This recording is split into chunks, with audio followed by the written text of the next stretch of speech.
Kitten Space Agency just released its first industrial build, and I was lucky enough to try it out.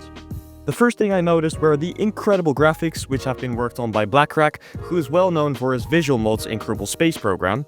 And for the current build, the default vessels are an Apollo crew service module and a Gemini capsule.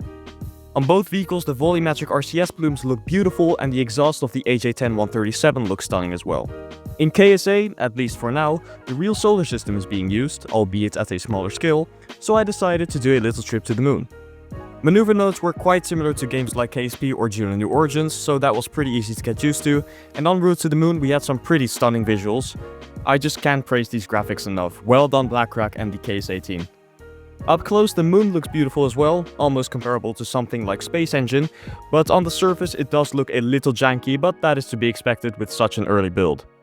I quite like the style of the UI. I've heard some people say that it should be cleaned up, but I actually think it's quite nice.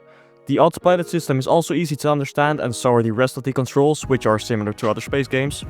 Timewarp is also something I'm a big fan of, especially in comparison to KSP, because in KSA you can burn during time warp, and it also doesn't have this weird thing that KSP has, where you stop rotation when time warping, so you have perpetual rotation, which is a lot more realistic.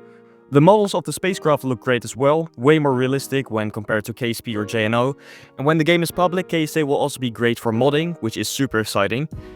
Overall, KSA still has a long way to go, but I really like the direction in which this is headed.